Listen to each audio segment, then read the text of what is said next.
Don't let the blue screen of death get you down. I will show you how to fix this problem step by step. So let's begin. Now we need to click on advanced options, then click on troubleshoot.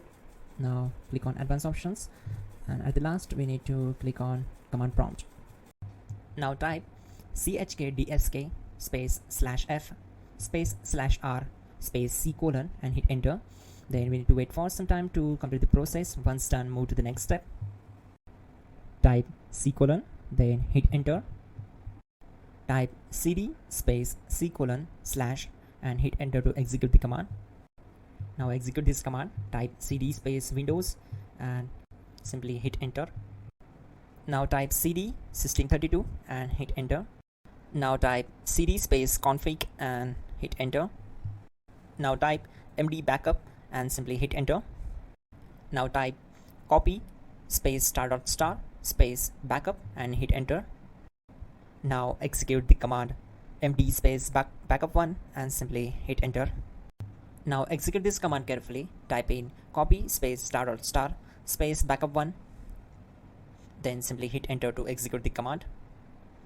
Now type cd space regback and simply hit enter.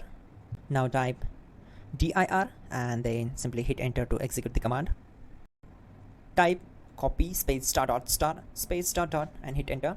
Then type all and simply hit enter to execute the command. Let's move to the next command. Now type bootrec space /fixmbr and simply hit enter. Type bootrec space /fixboot and hit enter. Now execute this command cd space c colon /. Now execute this command. Type cd space windows /system32 /config /regback, then simply hit enter to execute this command. Now type this command bcd edit space /exports space c colon /bcd backup, then hit enter.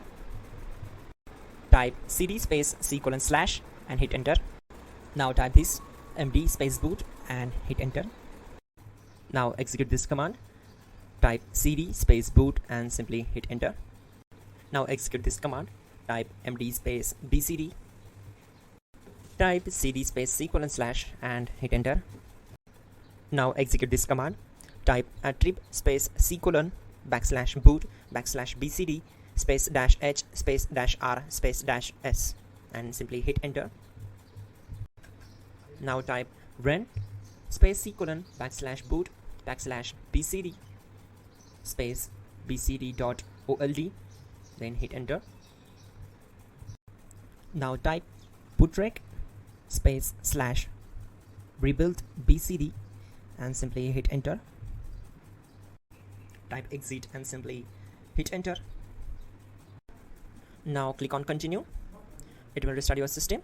So that's it guys, your problem is solved and you are good to go.